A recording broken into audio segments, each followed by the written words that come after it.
Good morning, good afternoon, everyone. Welcome to our webinar today on rediscovering Hong Kong. Rather an apt title, particularly for myself. I was in Hong Kong, I'd say it probably 35 years ago.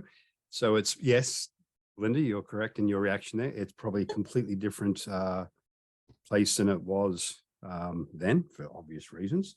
And with me today, as I just alluded to, we have Linda Ho, who is a Senior Marketing Manager of the Hong Kong Tourism Board. And we were just chatting off camera, so to speak. And Linda is based in New York. And she's been with the Tourism Board for over 20 years. Linda, are you originally from Hong Kong?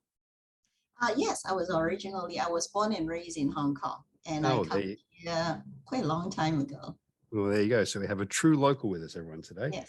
And on that note, Linda's been living in the US since 1982. And in her role, obviously, looking after Hong Kong for the US and Canadian markets, returns often to Hong Kong. So today she will give us a great insight into the town, the city, how it's changed, I guess, since 35 years ago, or just lately coming out of COVID and everything else. It's a very busy world at the moment. All destinations are really, really active, with everyone wanting to get away and see some places. So Hong Kong is obviously on that list. Now, to get us going, I am going to show a short little video here, care of Linda. Let me just dig it up for everyone, please, while we're waiting. And then I will pass it over to Linda, and she will give everyone a true insight into what Hong Kong is all about. Linda, can you see the video on your screen at the moment? Yes. Wonderful. So here we go, everyone.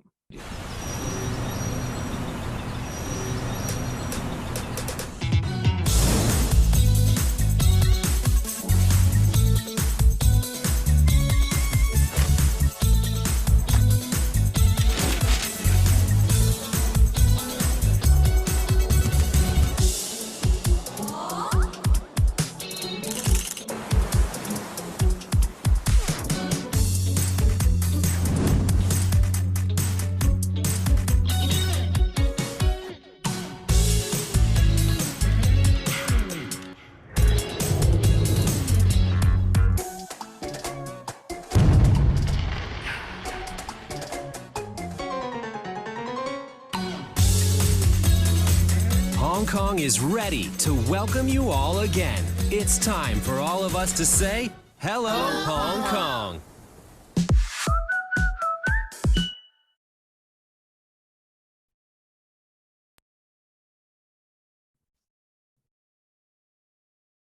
You're muted. I knew I'd forget to do that. So yes, I'll catch up. Hello, Hong Kong, and it's time to rediscover Hong Kong. And Linda will take everyone now through the presentation on Hong Kong, and I will hand control over to you, please, Linda. I'm going to just hide my camera, everyone, so you can focus on the wonderful visuals from Linda. Talk to you soon. All right. Hello. Hello, everybody, and special thanks to Dawn for organizing this wonderful webinar. I don't know about you, listening to the music, do you just want to stand up and dance? It's a happy time for Hong Kong because we are fully reopened. And as Dawn said, I'm based in New York, and I have a very, very good colleague who is based in Toronto, and her name is Yuen Kang Wong. So I will be sharing her contact information with you too. So without further ado, I know everybody is busy, and thank you for taking the time out to join us today for a very short and brief and sweet presentation. Let's get started.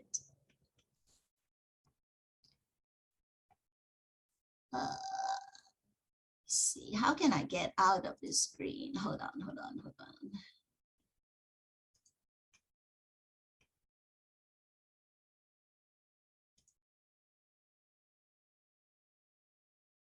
It's okay. Don't let me distract you. All right, so this is Hong Kong, the beautiful Victoria Harbour. We are going to go through some of the key points and what is new about Hong Kong, and we would love to share with you. And this is the video we just watched, so we can quickly guess by.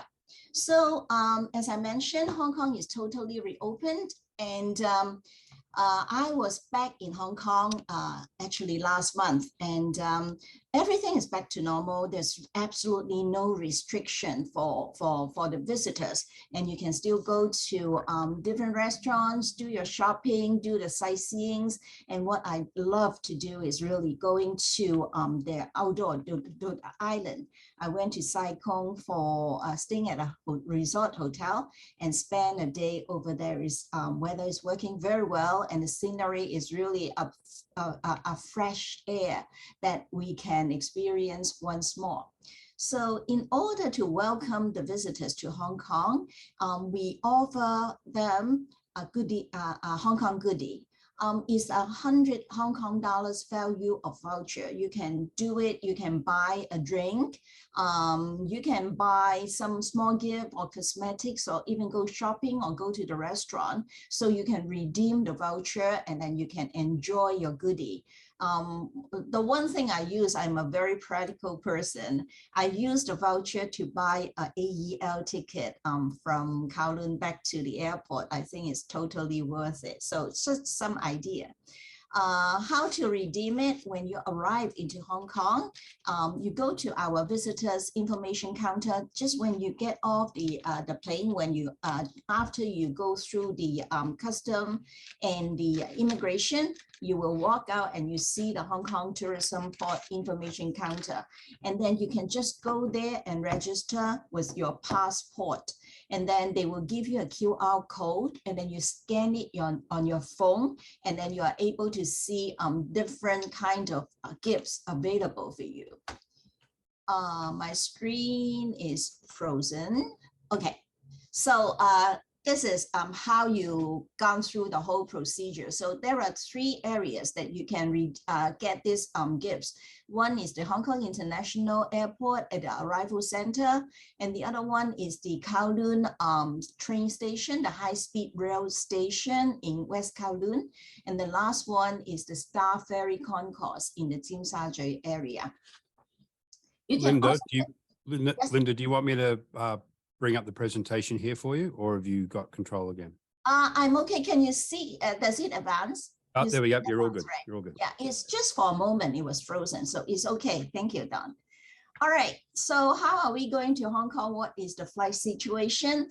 Canada is doing much better than Hong Kong than the US. When you look at the far right column, comparing to the total capacity going from the Canada and US going to Hong Kong.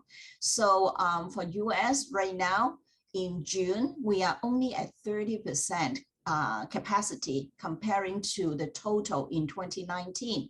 But the good news is Cathay Pacific is slowly opening more flights, and they have just announced that in October, they are going to add the Chicago-Hong Kong flight back. So it's 3 times a week, Chicago, Hong Kong, that will be starting in October. At the same time, United Airlines, they have only 1 flight going from San Francisco to Hong Kong. It's daily right now, but by August 3rd, they will be adding 5 more flights. So it becomes a total of 12 flights a week going from San Francisco to Hong Kong. And for Canada, and as you can see the numbers, both Cathay and Air Canada are doing really well in terms of the flight supply. So go on and go on the website. And if you have any comments later on about the flight situation or about the sentiment from your clients, I really encourage you to share the information with us. It would enable us to do our job much better. Because it's important to know what's happening outside. So for those who are not very familiar Hong Kong, I would like to go over the geography a little bit. So we were talking about Hong Kong. Hong Kong is made up of Hong Kong Island, Kowloon Peninsula. There is a Victoria Harbour in between, and then the Lantau Island and over 260 islands in Hong Kong. It is under our territory. So some notable location in each area, like in Hong Kong Island, the famous part is the Central District, where you can find the Old Town Central, the outdoor escalator, even the, what else, the Peak Tram Terminal, they are all there. And some of the historical buildings as well, like Tai Kwun and PMQ, they are all in this area, in the Central District. So if you go a little bit west, it's a happening place. It's called the Western District. Okay, here, I was there for dinner that night, and I was surprised by the variety of restaurants over there. And then afterward, we take a walk out. Is a lot of street arts in that area as well. So it's really a happening place, a lot of things to do, to see, and to eat. That is the Western region. And then when you go down south, this is the southern part of Hong Kong Island. You can find the Ocean Park. We call it the water park right now. It's right there. And then we have a new hotel. The first Fullerton Hotel in Hong Kong is located at the water park area. So this is the Hong Kong Island. And then across the harbor, you can use the Star Ferry to cross the harbor. And that is the Kowloon Peninsula. Okay, Kowloon, right in the tip, is the Tsim Sha Tsui area. It's very touristy. Along the east side is the whole row of museum over there. And then in this area, all the famed hotels like the Peninsula, the Region, and then the Rosewood, they are all congregated around this area. And then when you go a little bit west, here is the West Kowloon Cultural District. And I am going to talk about it with you, share a lot of information with you later on. So I'm not going to go through with it right now. And I want to point out this stretch is the old Kai Tak Airport runway. Right now, they become the Kai Tak Cruise Terminal. And then at the same time in Kowloon, in Tsim Sha Tsui, there's the old ocean terminal is there as well. So we have two cruise terminals in Hong Kong.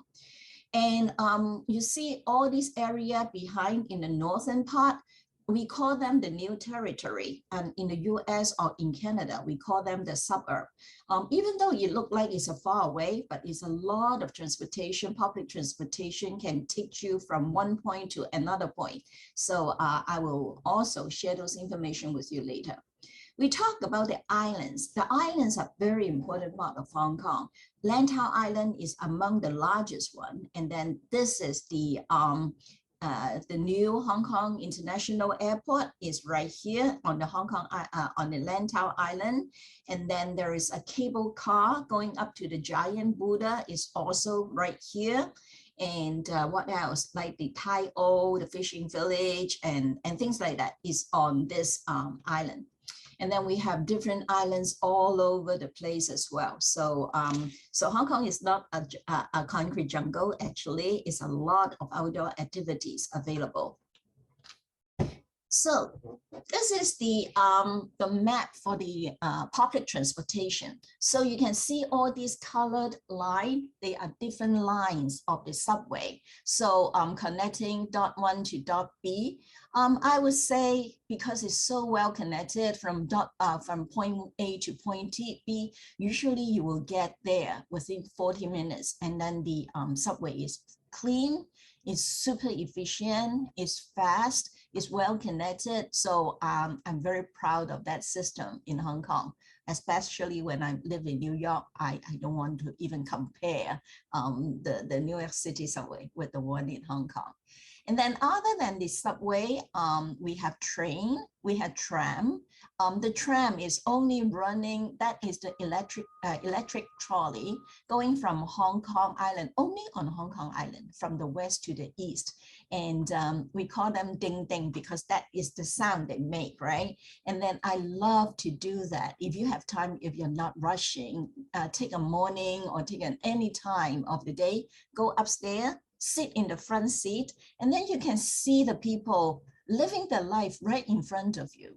I would always compare it to watching a live performance, right? How much you pay for a Broadway show to see a live performance. But here you pay probably $3 US, and then you can see the people living the life. In the morning, they are all dressed up going to work. In the afternoon, the nannies will take the kids to school or come back from school, do the grocery shoppings. So it's just a lot of fun. And the ferry going to the islands, and then train services as well, connecting to different part of the west of the new territories. So it's easily accessible, it's inexpensive, very affordable. And then talking about train, there is a train service called Airport Express Link. You see the airplane here in Lantau Island. That is a train system going from the airport to Kowloon and then on to Hong Kong.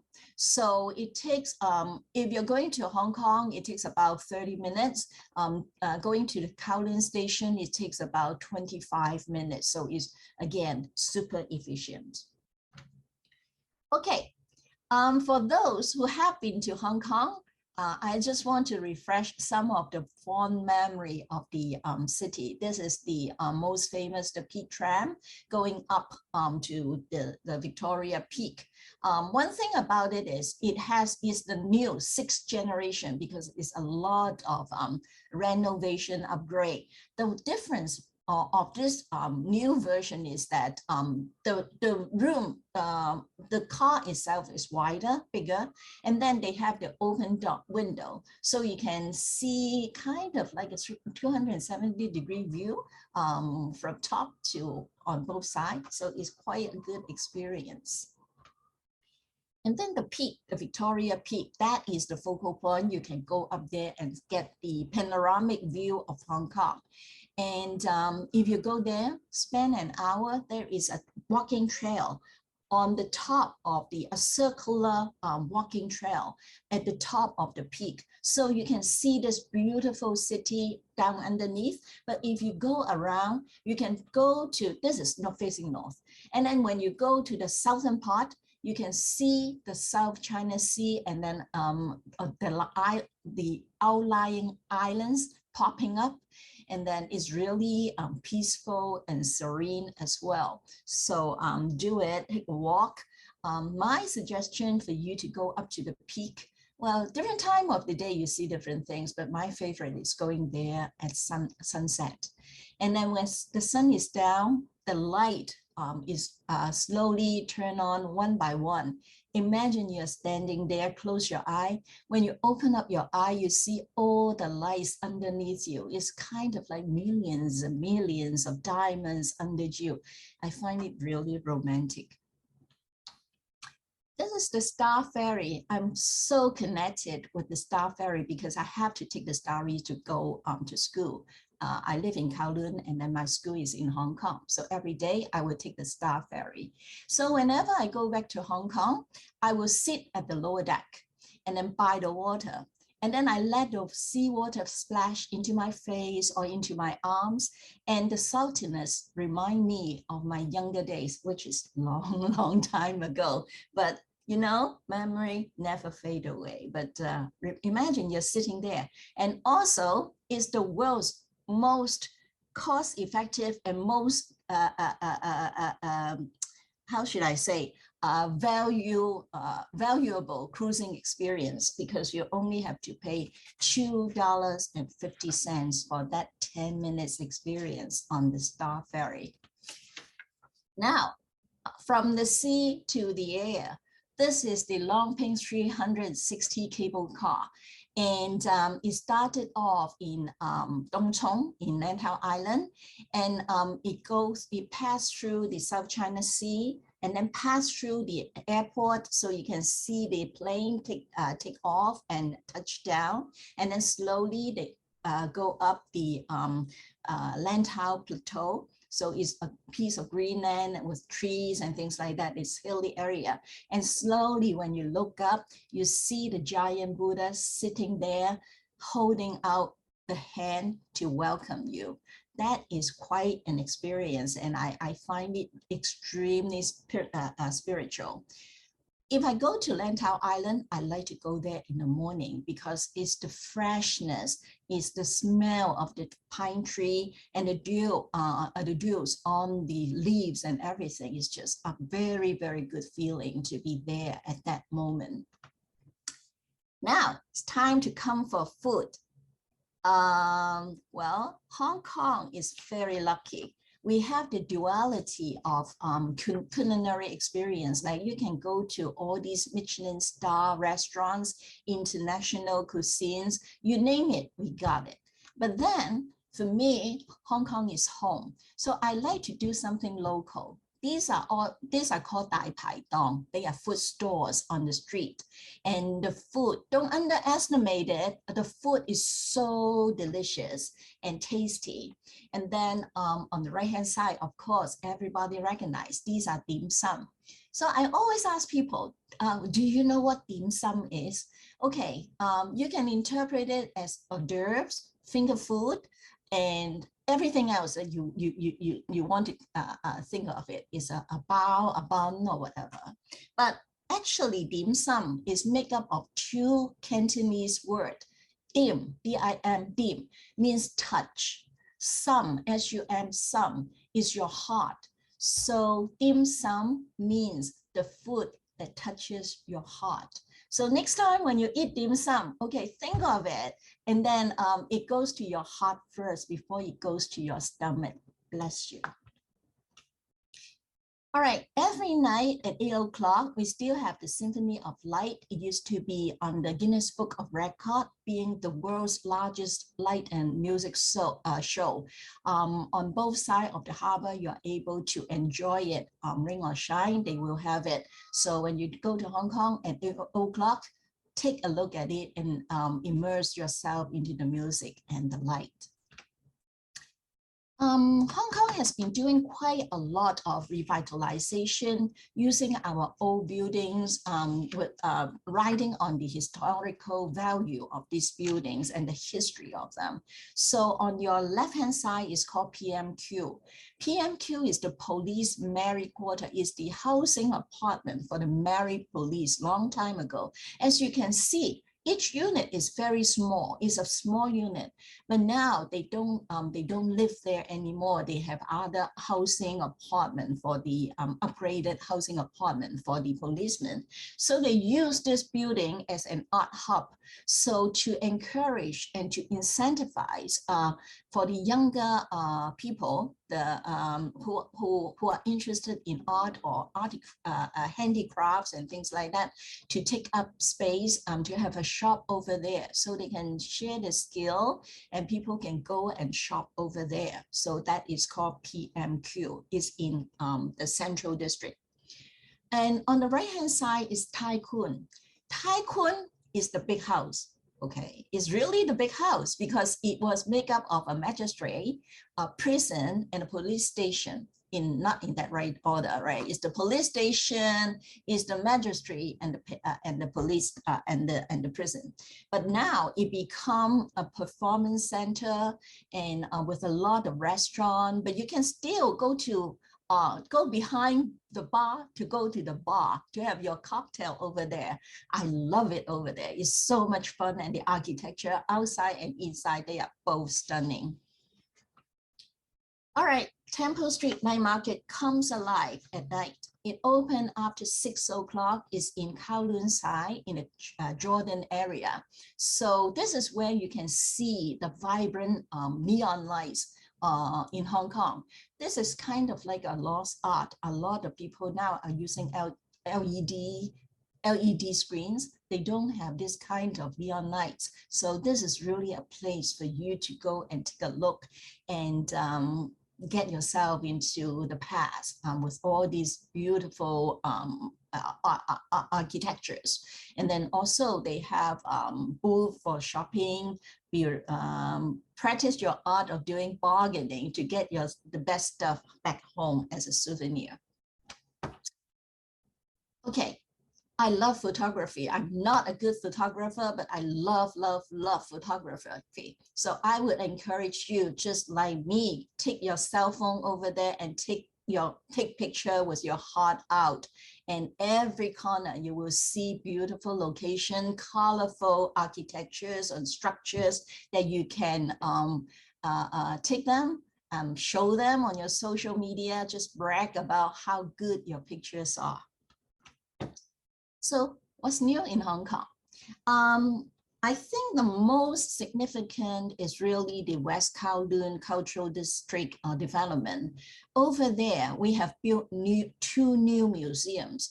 This one is the Hong Kong Palace Museum. It's beautiful architecture, beautiful structure. I spent almost half a day inside with a very nice exhibition. And most of the exhibitions are on loan from the Beijing Palace Museum in Beijing from China. So they never loaned out the exhibits or articles, but they send it over to Hong Kong to share with the people over there. And the other, this is the Palace Museum. There is another museum, is called the M+. M+ is the Visual Moving Art Museum, and I think I have another one I can show you later with the picture. So let's move on first. So there is so much we are talking about. We just want to focus on a few of the core experience so you can remember them. So when you talk about Hong Kong, when you try to convince your clients to go to Hong Kong and tell them what can they do, I think the focus is really the art and culture of Hong Kong, the culinary aspect of Hong Kong, and the great outdoors of Hong Kong. So let's dig deeper into that. This is the West Kowloon. Now, this is the old West Kowloon, all right? It's the old building, it's the fruit market, and this is a gentleman, is an older gentleman. He is hand making the lanterns for the Mid-Autumn Festival. So it's kind of like lost art, but it's only a few, they are still doing it. So it has a lot of long tradition in the West Kowloon area, but things change. And it has become an ultra-modern area dedicated to the art and culture. So this is the M+ Museum. As I said, it's dedicated to visual moving art. So it's a modern museum. If you want to compare it to other museums in the world, I would say it's very comparable to the Tate Museum in London. And you can see this large screen here, right? This is the outdoor, the outer wall, but it's also a large LED screen. So when they are broadcasting anything important, people from both sides of the harbor are able to watch it on this screen.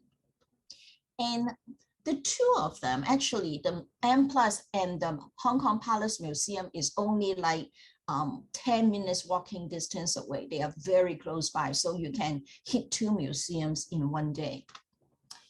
And see, this is another angle of the Palace Museum, but this one is another unique structure. It's called the Xi Center. Xi is it means Chinese opera. It's a Mandarin term, Xi. And then when you look at it, if you pay attention and use some of your imagination, you look at the entrance. It's like resemble the stage, the drapes. When it opened up, you remember, visualize it. When the stage is open, the drapes is pulling out. So this is the drape pulling out, and then people enter into the Xi Center from here. So it's a beautiful, beautiful architecture, and they do have tours to walk people through as well. Is another art form in Hong Kong, and it's getting more and more. Every year there is Hong Kong Wall Festival. The Wall Festival is to invite artists from all over the world to come to Hong Kong to do street art. So everywhere you go now, you can see beautiful art on the street. It's not graffiti, it's part of graffiti, but it's really very artistic. So we are going on to the culinary. So even though we have been quiet for over 3 years in Hong Kong, but the mixologists are not are busy coming up with more and more creative and innovative drinks. So Koa is Asia's 17th best bar in Hong Kong in 2022. Argo is in the Four Seasons Hotel, is Asia's third best bar in 2022. And Penicillin, this one is interesting because it's using sustainability. Everything they use are recycled. And so it's a very eco-conscious cocktail bar. And also there are a lot of new restaurants in Hong Kong. Within this, they have just announced the Michelin stars in Hong Kong and in Macau. So you can just go online and check. If you're going to Hong Kong or if you're sending your clients to Hong Kong, it doesn't hurt to make a few of the recommendations. Some hotel, they even have 7 Michelin star under one roof. They have 2 3-star Michelin and 1 1-star under the same hotel. So it's a lot of goodies in Hong Kong. So these are some of the celebrity chefs in Hong Kong, and they're by French, modern German, and even the Korean food. This one is on all the Hong Kong talents. They are local Hong Kong chefs.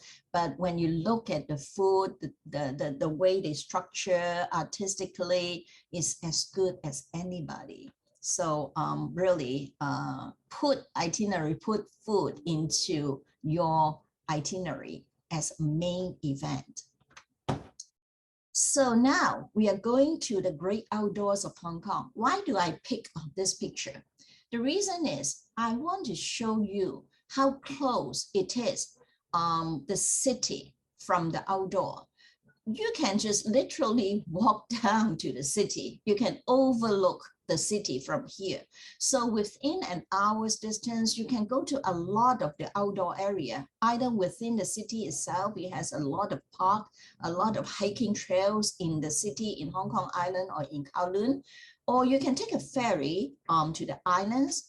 And or some are connected up north. You can just drive there or take a bus over there. Proximity is the word about the connection between the outdoor and the city in Hong Kong. But now, when you're really in the outdoor, this is what you are going to get. Look at all these islands. Look at this, the beaches. Look at the bridges linking up each other. It's a lot of water sport activities available. Yachting, swimming, diving, scuba diving, and sailing. There's so much to do over there. And then over 70% of the rural area, they provide are part of the Hong Kong's territory. So as I mentioned, we have award-winning hiking trails. You have beautiful sandy beaches. You have different islands. And then for the Global Geopark, you can also, other than the rock formation, you can also do some kayaking over there as well. So these are some of the new hotels. For the past 3.5 years, Hong Kong has opened 15 new hotels. So we are very, very positive that Hong Kong will be growing will be going back to its prime time. We have enough excellent hotel with high quality hotels available for your clients. And they are in different locations as well. Like this one is called WM Hotel. You remember I told you I was staying at the resort hotel in Sai Kung, and this is it. And it's just so beautiful and peaceful. And we are in the room and overseeing the water. And then you can in the morning or anytime you want, take a taxi, and then you can go to the Geo Park for a half day hiking, and then come back, go to the pier and get some live seafood, and then cook, ask the restaurant to make it the way you like to. So this is the inside of the room. Isn't it wonderful? When you wake up, you can just see the outside, see the water outside. And then the next one is the Fullerton Ocean Park Hotel, and it's in the southern part, is near the water park. I show you on the map already. The Silvery is in Tung Chung. Tung Chung is in Lantau Island, near the airport. So it's an airport hotel. And then the Regent Hotel is in Tsim Sha Tsui. Well, originally it's the Regent Hotel, but then they rebranded to the Intercontinental Hong Kong. And right now, after during the COVID, they did a major renovation, and then they renamed it back into the Regent Hotel. And these are some unique hotels as well, like the Harry Hotel is a deluxe property, is in Wan Chai, is one stop east of the Central District. And then the other one is the AKI Hotel. This is it is kind of like the Japanese hotels. So they have the tatami style room in the hotel. Not every room, but you can make a special request and you have that. You can have that room type.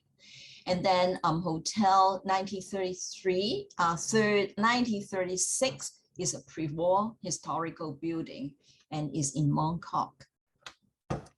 And these two, you see it, you remember it, because they will impress upon you.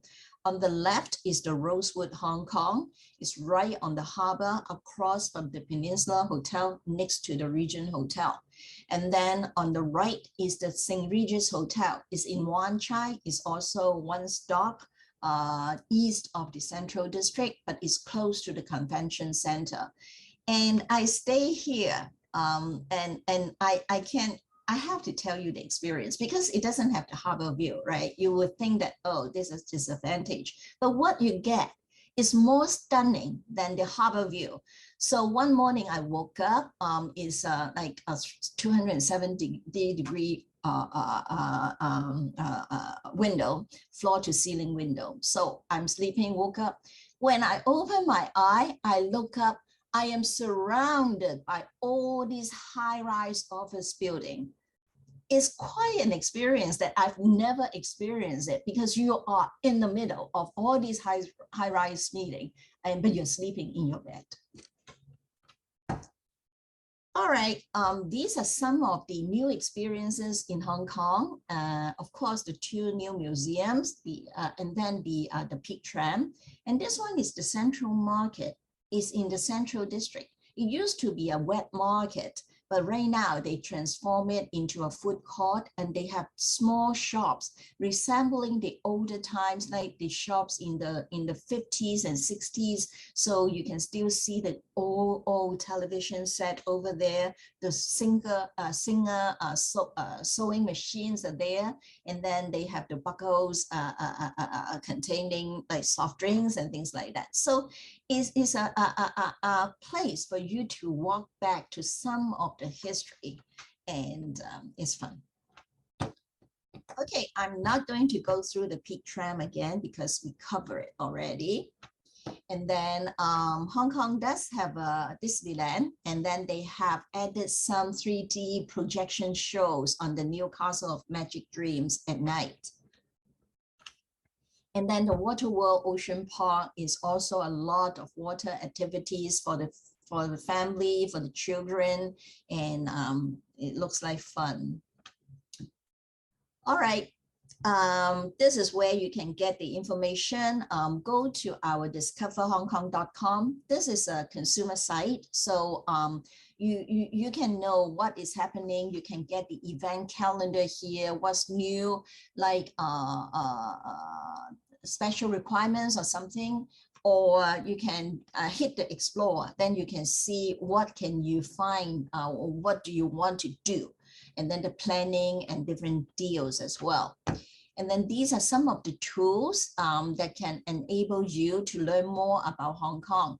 So I think I will send this one over to Don, and he can distribute this deck over to you so you can get some of the information.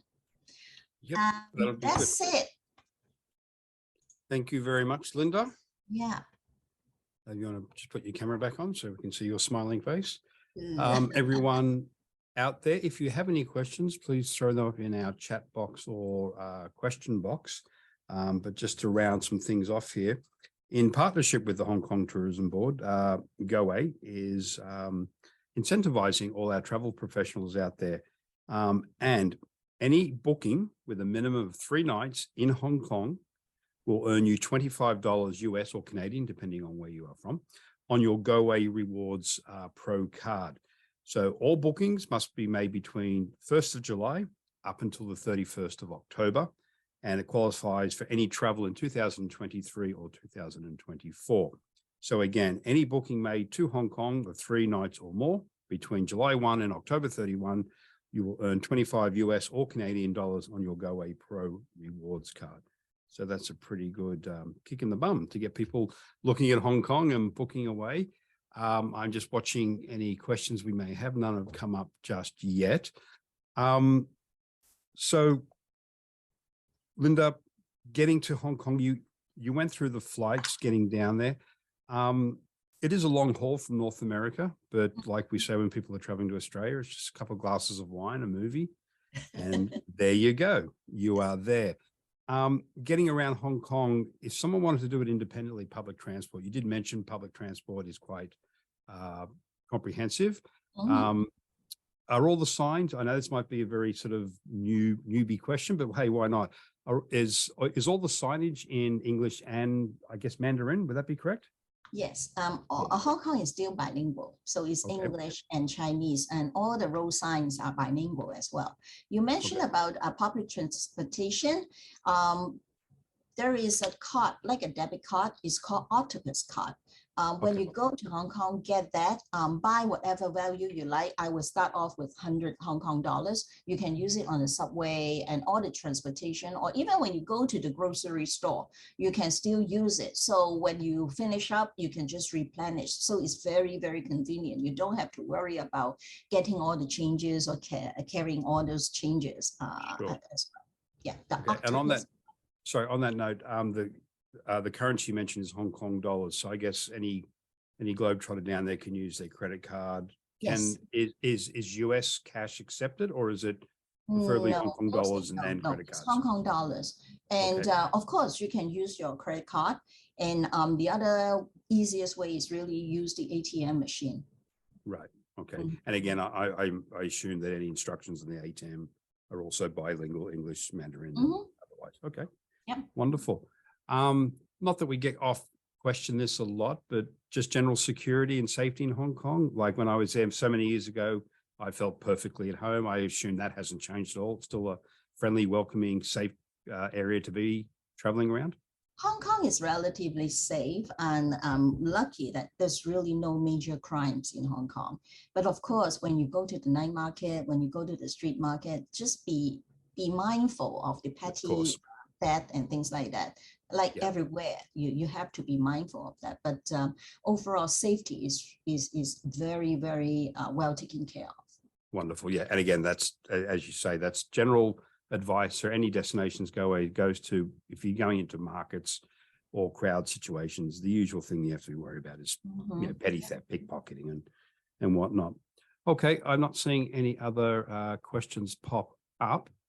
If anyone does have any questions that they think about after we sign off here, you can please email us here at Goway, speak to one of our destination specialists who look after the Asia department and in turn, Hong Kong. Linda and her counterpart here in Canada are always open for advice and questions should you have them. So you can go to either of us, Goway, Mhm. Hong Kong Tourism US or Hong Kong Tourism Canada. And all of us will be more than happy to advise and help in any way in your bookings to Hong Kong. I guess one last question again. If someone's going to Hong Kong, what have you seen as probably the most popular country combination, Hong Kong and where else would, because again, for a North American to go all that way, they might look at a secondary country.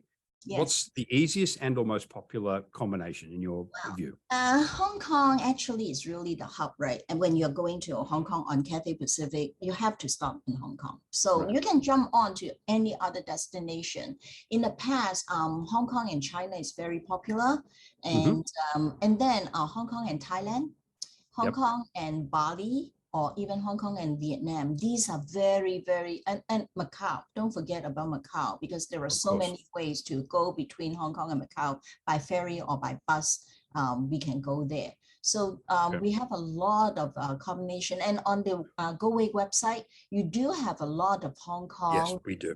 and plus other destination packages, and they are wonderful packages. Yeah. And another good one to consider, it's like the extreme of combinations, but growing up in Australia, Hong Kong was always viewed as wouldn't say weekend getaway, but it was a short getaway for Australians going up to Hong Kong, particularly back in the day when duty-free shopping was something to worry about. Not so much anymore, but you could also look at Hong Kong as a stop en route to or from Australia and or New Zealand, because it is in that Southeast Asia region. It's still a bit of a haul down to Australia, but it's closer than New York, closer than Vancouver, closer than LA. So that's another one. And I only bring that up because we do have a lot of people traveling with us to Australia. There's no reason why you can't look at Hong Kong as a nice stop on the way down or on the way back. Seriously, we have been thinking of that option, like stop over in Hong Kong and onward to Australia or New Zealand. So I think when the flight capacities are coming back, because we have to continue to think of new combinations, to excite people. So we are all open. If you have idea, all the travel advisors here have some new ideas. We embrace those new ideas, and hopefully we can make it happen. Okay. Oh, I've just seen a question pop up. Sorry, 1 second. Okay. Angela's asking for the contact information. So, Linda, can you just give your email address and your counterpart's email address in Canada, please?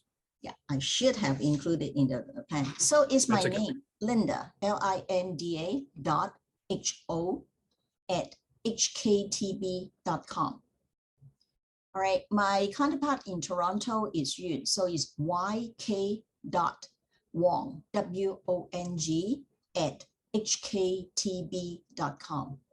Okay. No more questions. I will thank everyone out there for your time, and obviously a big thank you to Linda for her time out of New York, talking about all the wonderful things about Hong Kong and how it's waiting and ready to be rediscovered. Yes. So everyone, thank you again for your time. We'll talk to you soon, and have a great day and upcoming weekend. Ciao. Thank you, Don, and thank you, everybody. Bye. Thanks, Linda. Bye-bye.